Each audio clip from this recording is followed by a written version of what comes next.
Yeah, basically we had almost a 6-hour meeting with the Honorable Prime Minister and other Chief Ministers of different states.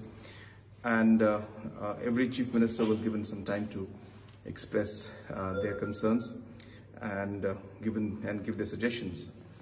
In general, what we could make out from what has happened today is that the lockdown scenario, as we are moving forward, is changing. It's not the same lockdown which we had in the first one. It's not the same which was there second. It's not the same in the third.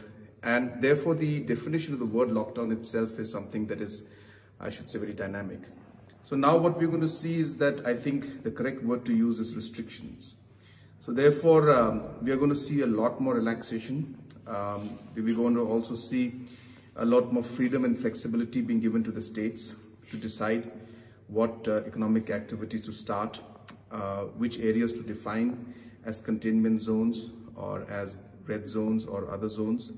So you will see a lot of flexibility being given to the states. But I think few things will remain general.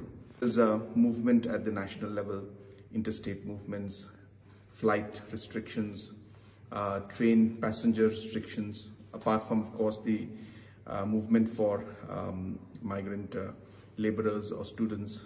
That aside, I think in general we will still see some restrictions being put in when it comes to public transport in terms of flights and trains. There will be restrictions also in terms of places where gatherings takes place. So I think those kind of general restrictions, or if one would call that a lockdown, then well, a lockdown. But I think the right word to use will be restrictions now, will be there. But I think we would see a lot of activities being allowed and a lot of discretion being given to the state governments to define those activities and to open them up.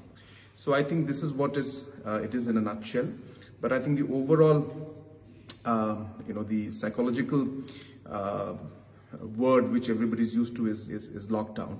So in general, you will see some kind of lockdown continuing, and you will see those areas that are there, restrictions continuing, but there will be much more flexibility and power being given to state governments to decide on those.